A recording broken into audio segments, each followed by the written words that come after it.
사실 우리 머니블럭 시청자분들이 참 어렵게 본 돈 네네. 잃지 않고 성공적인 투자하려면 또 신중할 때 신중해야 되니까요. 네네. 그래서 뭐 시장이 변한 건 아닌지 업종 경쟁력이 변한 네. 건 아닌지 네. 뭐 이런 것들을 좀 따져봐야 된다고 생각해서 이런저런 질문 드리고 있습니다. 네. 이제 전기차 시장이 초기 하이엔드 위주에서 네. 점점 이제 이 전기차 보급률이 늘어나면서 하이엔드 시장은 뭐 그대로 가지만 또 중저가 소위 말하는 볼륨 시장 네. 이렇게 좀 약간 양분되는 그런 양상이 있는 거 아닌가 제가 보기에는 자 그렇다면 이 중저가에서는 이제 상대적으로 LFP가 가격 경쟁력이 있으니까 네. 그래서 중국 전기차에게도 좀 기회가 생기는 거 아닌가 이런 생각이 좀 들고 네. 실제 중국 LFP 배터리 탑재한 글로벌 주요 전기차들 보면 네. 차종은 늘고 있는 건 분명하더라고요. 네네네. 이런 현상은 어떻게 봐야 됩니까? 그 LFP 배터리 관련돼서 굉장히 좀 그 중국 입장에서도 발등이 불 떨어졌으니까 CATL도 그렇고 BY도 그렇고 LFP 배터리를 많이 양산을 해놨으니까 많이 팔아야 되니까 당연히 LFP 배터리를 좋다고 얘기할 수밖에 없는 상황인 건 분명한 것 같고요. 예. 말씀 주신 대로 LFP 배터리 차종이 늘어납니다. 그러니까 결국은 소비자의 선택에 따라 달려 있겠죠. 예. 근데 소비자가 차를 볼 때 지난번에도 말씀드렸지만 가격만 보고 선택하지는 않거든요. 물론 말씀 주신 대로 엔트리 모델, 볼륨 모델, 하이엔드 모델 중에 볼륨 모델이 비중이 가장 크죠. 근데 볼륨 모델 중에 뭐 엔트리는 LFP가 전부 대체한다고 한들 그게 전체 자동차 시장에서 차지하는 포지션 자체가 크지 않을 거고 예. 결국은 볼륨 모델에서 싸움이 나올 것 같거든요. 우리로 치면 이제 뭐 소나타 정도 급이겠죠. 그러면 LFP 배터리가 말씀 주신 대로 차종은 그 차종 늘어나는 것조차도 지금 사실은 뭐 포드랑 뭐 테슬라 그다음에 볼보 정도 제가 그 정도로 알고 있는데 지금 그 LFP 배터리 늘어나는 거 관련돼서 결국은 가격에 대한 장점, 가격에 대한 장점이 엄청 이제 많이 부각이 돼서 LFP 배터리가 계속 가격적인 측면으로 그 하이니켈 양극재를 대체할 거로 보고 있는데 이 LFP 배터리 관련돼서 중국 자국 내에서 LFP 배터리에 대한 품질을 검증할 수 없어서 그러니까 품질에 대한 신뢰도가 매우 낮아서 그 CATL LFP 배터리는 상당히 중국 자국 내에서도 기피하는 측면이 있고 그래서 BYD가 요거 정정했으면 제가 잘못 말해서 그거에 대해서 얘기하신 분들이 있어가지고 BYD 같은 경우도 블레이드 배터리라고 하이니켈 양극재의 거의 90% 정도 성능과 유사하게 아주 고품질의 배터리를 만들어서 블레이드 배터리가 굉장히 각광을 받고 있거든요. 예. 근데 그 블레이드 배터리가 LFP 배터리입니다. 근데 중요한 건 블레이드 배터리가 LFP 배터리지만 성능은 뛰어나고 품질에 대한 우수성도 좋고 중국 그 자국민들에 대한 그 사실 인지도가 급격하게 올라오면서 CATL 배터리가 굉장히 처지고 BYD 블레이드 배터리가 급격하게 올라가고 그게 지금 계속 역전 현상이 유지가 되고 있는데 BYD의 블레이드 배터리의 아주 큰 단점이라고 하면은 가격이 비쌉니다. 그러니까 하이니켈 양극재 배터리랑 가격 차이가 5에서 10% 미만이니까 가격 경쟁력이 없어지는 거죠. 그래서 그렇게 강조했던 LFP 배터리도 품질을 높이고 신뢰도를 높이고 좋게 만들면 당연히 비싸질 수밖에 없다는 거고요. 그다음에 이제 두 번째는 LFP 배터리 관련돼서 결국 LFP 배터리를 늘리려면 뭐 여러 가지 지금 그 CATL 포함해서 EV 에너지, 고션 하이테크처럼 이제 자국 내에서 파는 걸로는 이제 한계가 있으니까 결국은 중국 업체들도 LFP를 해외로 진출해야 되는데 해외 진출 관련돼서 중국이 여러 가지 꼼수를 통해서 해외 진출할 것처럼 막 뭐 고션 하이테크부터 이슈는 나왔지만 아직 실질적으로 딱 진출한 그 상황이 없는 상황이거든요. 그래서 그런 측면으로도 그건 또 추가 질문 주실 것 같아서 나중에 말씀드리겠지만 유럽과 북미에서 쉽지 않은 상황이다. 그렇게 말씀드리고 그다음에 이제 차종별로 그때그때 매월 판매하는 게 아주 미묘하게 달라요. 예. 근데 제가 딱 제일 그래도 좀 유념할 거는 아까 말씀드린 그 볼륨 모델 차종 중에 폭스바겐의 ID3랑 그 경쟁하는 차종이 있습니다. 상하이의 SAIC라고 하는 상하이 자동차의 MG 모델, MZ 모델이 지금 폭스바겐의 ID3랑 ID4를 위협할 정도로 볼륨 모델 측면에서 아주 가파르게 판매량이 올라오고 있거든요. 근데 그 가파르게 판매량 올라오는 것조차 지금 폭스바겐 쪽에서 잡으려고 ID3나 ID4 가격을 지금 다운시키고 있습니다. 그래서 중국 같은 경우는 계속적으로 자국에서 엄청나게 보조금 줘서 이 LFP를 키웠는데 이 LFP가 더 커지려면 해외 시장에 진출해야 되는데 해외 시장에서는 LFP에 대한 신뢰도가 매우 낮은 거죠. 물론 말씀 주신 대로 일부 차종, 엔트리 차종에 대해서 늘어나는 측면이 있겠지만 그래서 LFP가 늘어나긴 좀 쉽지 않다. 왜냐하면 데이터로 보면 LFP의 침투율이 유럽에서 3.2%고요. 신차 기준입니다.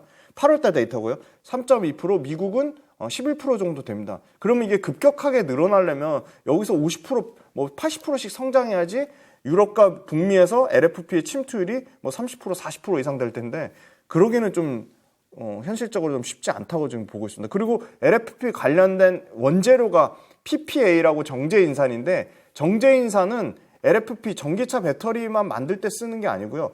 여러 가지 각종 산업용, 공업용, 심지어 이 의료용에도 쓰이는데 그 LFP 배터리에 들어가는 정제인산을 만드는 캐나다의 정제인산 그 생산 CEO, 제조업체, 하이니켈 양극재 쪽에서 말한 게 아니고 캐나다의 이 정제인산을 만드는 회사 쪽 CEO가 이 PPA, LFP에 들어가는 정제인산 원료가 2025년, 26년 기점으로 상당히 부족해질 수 있다고 했거든요.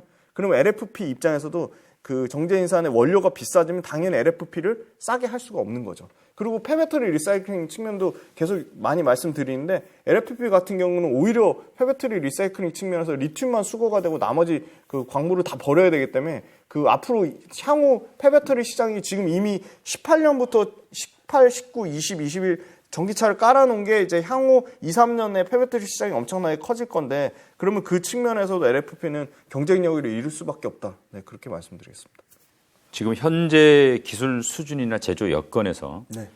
양극재 원가 비중이 LFP는 17% 정도 네네. 되고 3원계로는 대략 40%.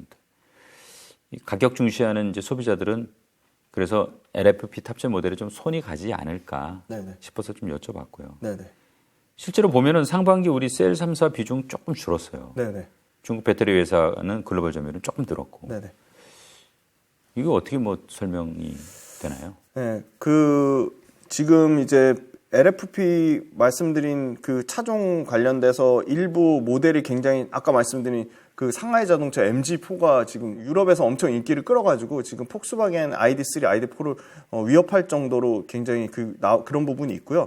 그런데 이제 지금 중국 전기차 업체 니오 그다음에 말씀드린 CATL, BYD도 긍정적인 이슈만 지금 좀 부각돼서 그런 측면이 있는데 사실은 그 테슬라랑 폭스바겐이 가격을 엄청나게 테슬라나 폭스바겐이나 심지어 지금 이제 GM도 가격을 낮추려고 하고 있고 포드도 가격 인하를 검토하고 있기 때문에 전반적으로 가격 인하를 하는 부분이 많은 분들이 진짜 전기차를 활성화해서 키울 생각이 있냐? 그러면 배터리 가격 낮춰서 전기차 가격 싸게 해야지 당연히 전기차가 보급이 많이 되지. 그런 얘기 하시거든요. 그거 충분히 일리가 있는 말입니다. 그래서 사실은 전기차 가격이 계속 가격 경쟁이 치열해지면 그중에 가격이 싸져도 살아남는 업체만 살아남겠죠. 근데 그러려면 국내 배터리 셀 업체는 다양한 고객사를 갖고 있어야 되거든요. 예. 고객사 다각화 측면에서 CATL하고 LG엔솔은 게임이 안 됩니다. 압도적으로 차이가 많이 납니다.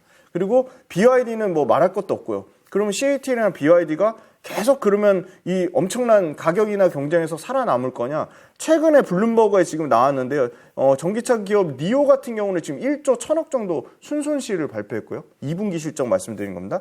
그다음에 가장 중국에서 주력으로 하는 BYD 같은 경우도 매출이 원래 200%씩 증가했고 워낙 매출 규모가 작았으니까. 근데 1분기에 100%대로 줄어들고 2분기에 매출이 67% 증가했습니다. 그러면 작년 1분기부터 계속 증가폭이 계속 줄어들고 있는 거죠. 예. 왜냐하면 BYD는 내수 시장이 97%거든요. 유럽에 진출하는 거는 3%도 안 됩니다. 그러면 계속 중국에서도 비중이 줄어들고 있는 거고.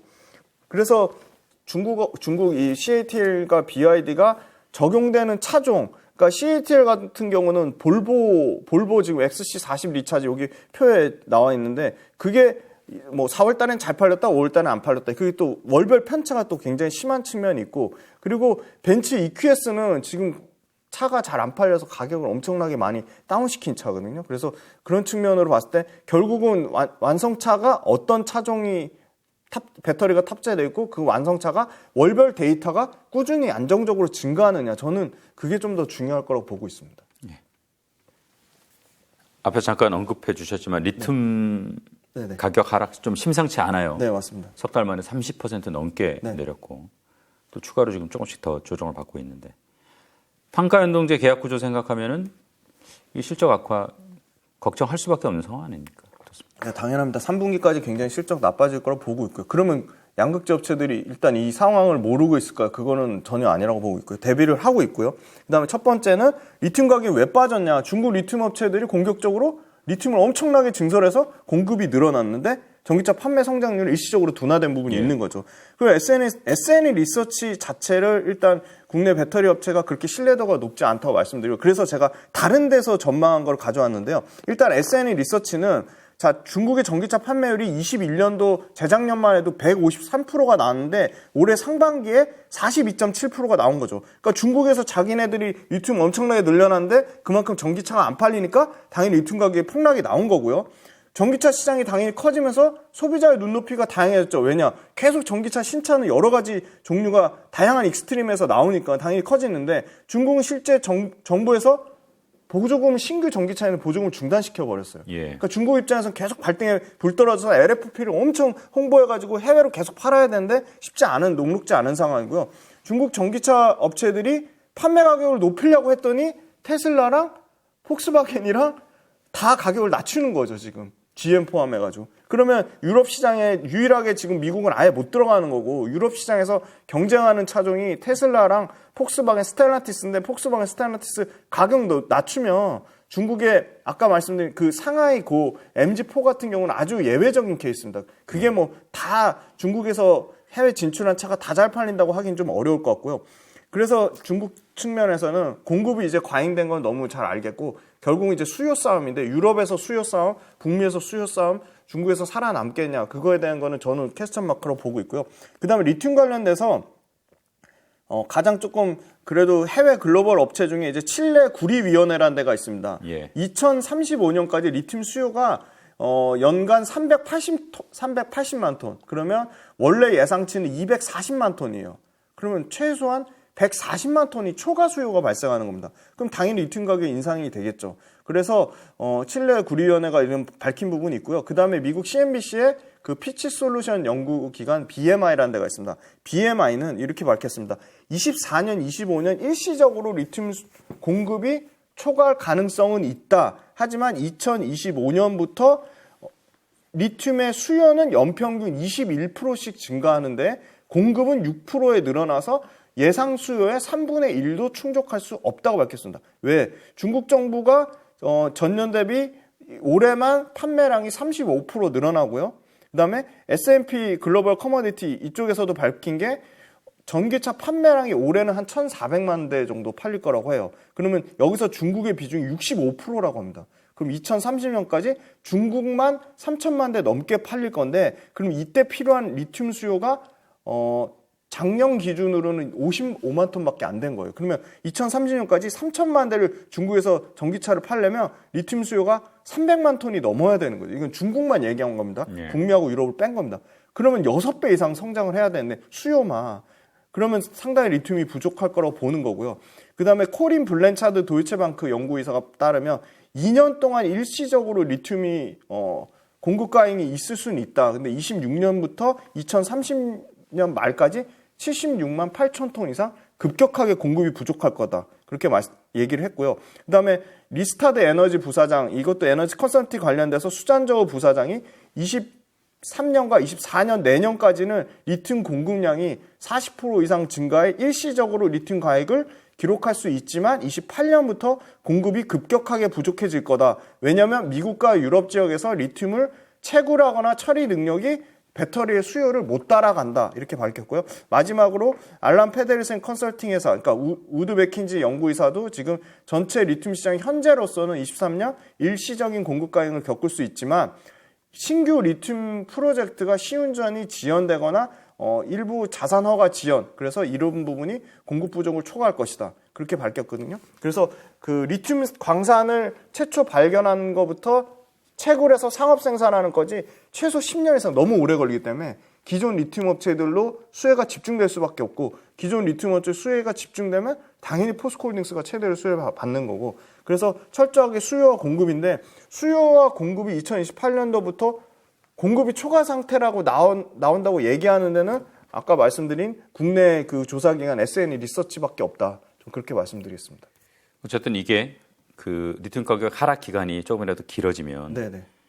뭐 셀 메이커는 어떤 시장 형편에 적응해서 뭐 이제 적응을 상대적으로 잘 할 수 있겠지만 양극재 업체들은 좀 어쨌든 그 기간 동안은 좀 타격이 있는 거 아니에요? 네, 타격이 있습니다. 그래서 3분기에 대략적으로 한 10에서 15%까지 그 이익 하락폭을 예상을 하더라고요. 근데 평균적인 가격이 그런데 다행인 거는 7월 달에 청주에 있는 에코프로비엠과 LG화학 쪽에서 물량이 일단 늘어났습니다. 처음으로 이제 7월 달에 월별 기준으로 출하량이 39%가 늘어났고요. 이건 8월 달 데이터인데 다행히 금액은 말씀 주신 대로単가는 줄어들었지만 물량으로 좀 회복이 조금 되고 있다는 게 그나마 좀 다행이고요. 수출량으로 쳐도 전월 대비 2달 연속으로 처음입니다. 지금 4, 5, 6 박살 났는데 7, 8월 달에 지금 2달 연속으로 규모는 아주 적습니다. 뭐 전월 대비 뭐 0.9에서 1.2% 정도 증가한 27,000톤 정도를 기록했고요. 그다음에 7월 달에 청주의 에코프로비엠하고 LG화학이 좋았다면 8월 달에는 포항의 포스코 퓨처엠 쪽이 좋았습니다. 포항 쪽에서 전월 대비 3.2% 증가했고 7월 달에 전월 대비 3.2% 증가했고 8월 달에는 전월 대비 38.8% 굉장히 높은 기저효과로 증가를 했고요. 그래서 지금 이제 그 하이니켈 양극재가 지금 마진율이 떨어지는 부분이 있어서 계속적으로 말씀드린 이제 망가니치나 그 단결정 양극재 그다음에 미드니켈을 올해 내년 말부터 25년도에 이제 급속하게 지금 그 소위 말하는 이제 차세대 양극재로 넘어가는 과도기에 좀 있다고 보고 있고요. 차세대 양극재로 나올 경우에는 마진율이 여기서 지금 양극재 업체들 예상하는 마진율이 7% 정도인데 여기서 최소한 9에서 뭐 10%까지 개선 여지가 있다고 보고 있습니다. 그래서 지금 포스코 퓨처엠 같은 경우도 이미 지금 그 단결정 양극재 M86을 단결정 양극재로 5월 달부터 상업 생산해서 계속 그 단결정 양극재의 비중이 높아지고 있고 그다음에 에코프로비엠 같은 경우도 아마 망가니치가 가장 빠르게 24년 말 내년도에 좀 양산이 될 거라고 보고 있기 때문에 이 양극재 업체들도 지금 리튬 판가 빠지는 부분에 대해서 상당히 지금 그 대비를 하고 있는 것으로 알고 있습니다. 자, 이제 배터리 기업들이 완성차 업체하고 바인딩 계약을 하잖아요. 네네. 물론 이게 어느 정도 뭐 상황 변화가 크지 않으면 약속이 지켜지겠죠. 근데 예를 들어서 뭐 극단적인 뭐 수요 부족 현상이 온다거나 아니면 뭐 리튬 가격이 워낙 뭐 변동성이 심해지거나. 네네. 그러면 이게 이제 사실 계약이라는 거는 뭐 깨질 수도 있는 게 계약이잖아요. 네네. 때로는 뭐 위약금 물어주고 그냥 계약 해지하는 게 쌀 수도 있고 그런 경우는 뭐 안 벌어질 거라고 보세요. 어때요? 그건 좀 쉽지 않을 거라고 보는 게 이 배터리 업체들의 그 생각보다 신규 배터리 업체가 그렇게 크게 늘어나지 않는 상황이고요. 예. 네. 그리고 유럽이나 북미 업체가 뭐 북미는 뭐 의미 있는 배터리 셀 업체가 없고 유럽 같은 경우도 신규 업체들 가장 크게 봤던 브리티시 볼트조차도 파산을 했고 그런 측면을 봤을 때 배터리 업체 크게 늘어나지 않는데 결국은 2030년까지 웬만한 그 80% 이상의 완성차 업체들이 이게 2030년까지 전기차를 선택의 여지가 아니라 이건 필수의 영역으로 친환경 탈탄소 때문에 어찌됐건 100% 다 바꿔야 되는 상황이거든요. 제일 빠른 데가 2028년이고 제일 늦게 한다는 데가 2035년이거든요. 그러면 배터리 셀을 그동안에 빠르게 공급받으려면 다 일부러 그걸 감안해서 이 25년, 26년, 27년 요때 집중적으로 공급을 받는 건데 그걸 그럼 굳이 취소하고 다른 업체로 갈아탈 만한 매력적인 대안이 일단 없는 것 같고요. 두 번째는 그러면 이 기존의 휘발유차 헤게모니를 가진 회사들이 전기차 그러면 생산 안 하고 이 다른 뭐 대안, 그러니까 소위 말하는 전기차를 생산 안 하고 그냥 휘발유나 경유차를 고집할 수 없는 게 지금 그렇게 할 경우에는 그 탈탄소 그거 관련돼서 벌금 내는 게 그냥 조단이거든요. 예. 그래서 이거는 상당히 좀 가능성이 저는 낮다고 보고 있습니다. 왜냐하면 바인딩 계약 자체가 이 완성차 업체들이 아쉬워서 이 양극재 업체들한테 계약을 준 거기 때문에 좀 취소하기가 좀 어렵다고 보고 있습니다. 좀 한두 가지만 좀 추가로 여쭤볼게요. 네네. 간략하게 좀 답변해 주십시오. 네네. 미국 전기차 시장 성장하고 있어요. 그건 분명한데 네. 올해 이제 좀 보면 예상보다 기대보다는 좀 네네네. 저조했어요. 네. 뭐 신차 모델들도 좀 네네. 늦게 나오는 것 같고. 네네. 4분기부터는 확 풀릴까요? 어떻게 보십니까? 네, 말씀 주신 대로 그 성장률이 좀 다소 둔화된 측면이 있습니다. 그러니까 막 67%씩 성장하다가 7월 달에 55%고 8월 달에 전년 대비, 그러니까 항상 YOY를 보셨는데 월별로는 좀 차이가 있을 수 있어요. 그러니까 67%막 70% 성장하다가 8월 달에 50% 성장했다? 그러면 상대적으로 성장률 자체가 줄어들어 보일 수도 있는 거죠. 그리고 말씀 주신 대로 취소가 아니라 신차가 대거 좀 상반기에서 하반기로 좀 이연된 부분이 있어요. 그럼 그걸 뭘 보시면 되냐면 그 배터리 장비 회사들의 수주를 보시면 되거든요. 지금 대거 지금 뭐 TSI, 윤성 FNC, D&T, 그다음에 PNT 이런 회사들의 수주, 그러니까 고객사는 밝힐 수 없다고 나오죠. 그 고객사 밝힐 수 없지만 결국은 다 북미나 유럽 수출 물량이거든요.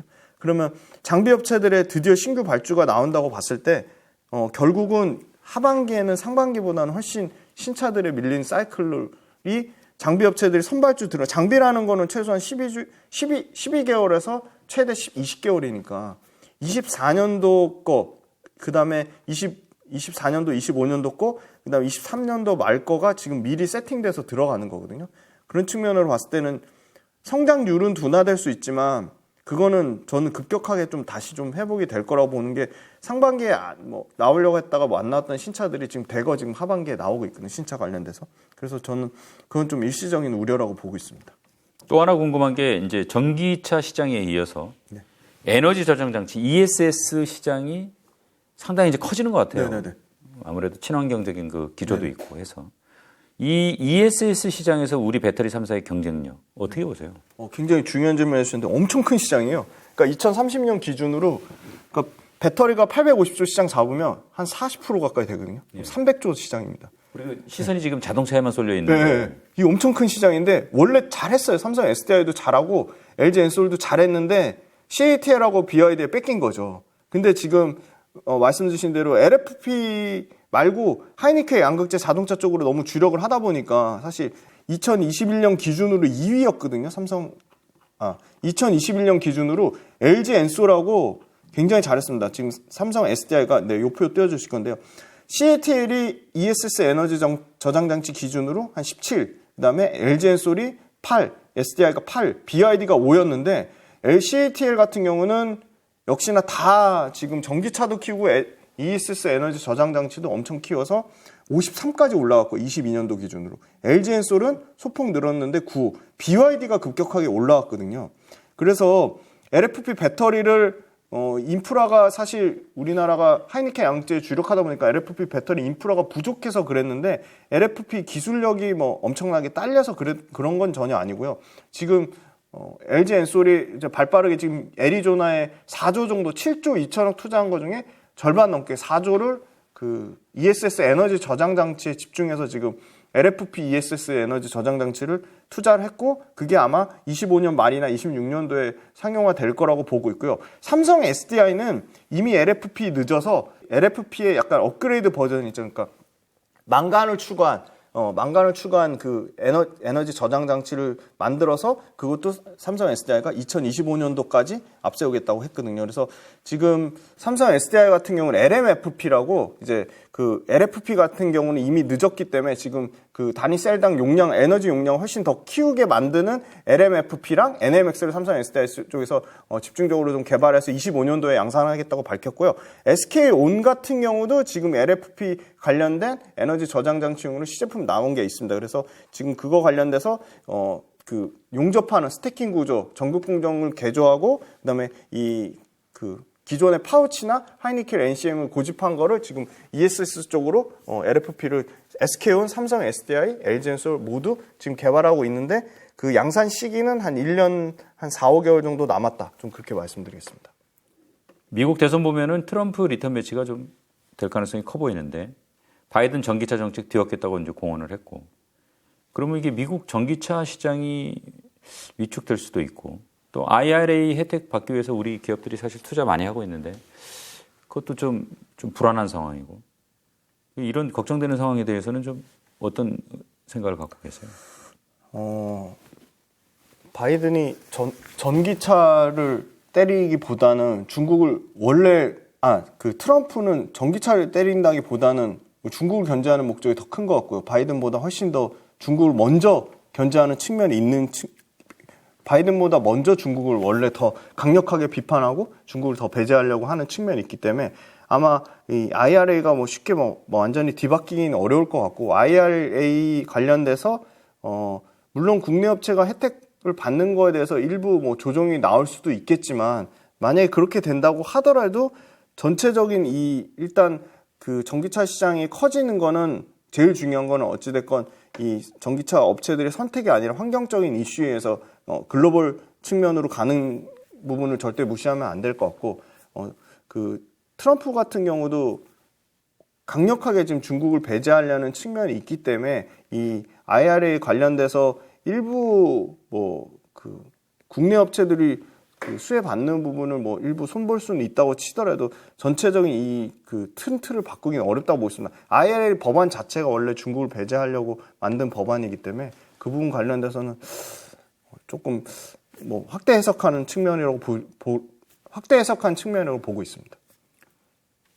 마지막으로 이제 오늘 모닝올라 시청자 여러분께 드릴 말씀이 있으면 듣고 오늘 순서 마무리하겠습니다. 네, 일단 2차 전지가 고점 대비 40% 넘게 빠져가지고 그리고 또 여러 가지 부정적인 이슈가 많이 나오니까 고민들이 많으실 것 같아요. 그래서 저는 계속 말씀드리지만 아까 말씀드린 그 4가지 원칙을 꼼꼼히 한번 따져보시고 결국 기업은 실적을 따라가는데 이 에코프로를 포함해서 단기간에 많이 오른 종목들은 역시나 주가는 제일 중요한 거는 사람들의 기대치도 높아야 되고 그 회사가 벌어들인 이익도 좋아야 됩니다. 2차 전지는 회사가 벌어들인 이익도 굉장히 가파르게 성장하고 있었는데 사람들의 기대치가 이익을 훨씬 뛰어넘어서 급격하게 너무 많이 올라간 거죠. 그래서 이게 정상화되는 과정 중에 있고요. 그렇다고 2차 전지를 절대 팔고 도망가자고 얘기할 수가 없는 게 2차 전지 이익치가 계속 올라갑니다. 이익치가 떨어지지 않고 있거든요. 그러면 다른 매력적인 업종이라고 생각하는 거랑 계속 비교를 해보세요. 반도체는 사람들의 기대치를 올려놨는데 이익이 따라 올라올까? AI나 로봇은 사람들의 기대치는 올라가는데 이익이 따라 올라올까? 그렇게 계속 비교를 해보시는 거죠. 그러면 사람들 기대치 내려왔어. 가격적인 매력이 생겼는데 그러면 나는 2차 전지를 그러면 여기서 손절하고 도망가야 될까? 원래 2차 전지 들어갈 때 장기 저희가 2년, 3년 이게 구조적으로 성장한 연평균 30% 넘게 구조적으로 성장하는 산업인데 그 회사들이 이제는 북미로 진출하고 유럽에 진출해서 그게 숫자 찍힌 지가 사실 얼마 안 됩니다. 21년도부터 급격하게 찍혔거든요. 예. 포스코홀딩스를 많은 분들이 좋게 얘기하신 이유가 에코프로가 숫자 찍히는 순간부터 지금 7배, 8배 간 거거든요. 그러면 이제 포스코홀딩스도 당장 내년부터 리튬의 매출이 찍히기 시작하면 가겠죠. 근데 그 와중에 2차 전지란 타이틀을 달고 연초에 모든 회사들이 동시다발적으로 다 올랐다면 지금은 그중에 철저히 차별화가 되겠죠. 그래서 이것만 생각하시면 될 것 같아요. 2차 전지가 사람들에 대한 소위 말하는 기대값, 멀티플이라고 하거든요. 그게 여전히 높은지 그리고 2차 전지가 벌어들인 이익이 높은지 그걸 보시면 지금은 이익은 그대로인데 이익이 떨어지지 않는데 기대값만 내려온 상태거든요.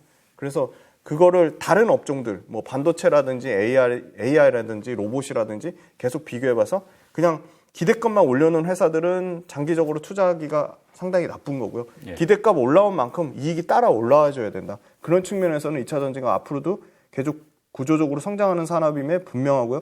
그리고 2차 전지는 북미하고 유럽에서 정부 정책적으로 아까 정책적인 부분 말씀 못 드렸는데 정부 정책적으로 지금 중국을 배제하는 전략으로 가고 있기 때문에 중국을 제외한 강력하게 국내 업체를 위협할 만한 업체가 사실 없다고 보고 있고 두 번째는 2차 전지 기술력에 대해서 상당히 알려지지 않은 부분이 있는데 기술 진입장에서 단순하게 예를 들어서 LG엔솔이 특허가 한 4만 6천 건이 된다면 CATL 같은 경우는 4천 건 정도거든요. CATL 관련돼서 기술 격차가 최소한 3년 이상 존재하기 때문에 그런 측면도 간과하면 안 된다. 그래서 저는 주가가 빠졌다고 너무 힘들죠. 저도 엄청나게 힘든데 주가 빠졌다고 2차 전지를 다 팔고 도망갈 때는 전혀 아니라고 보고 있습니다.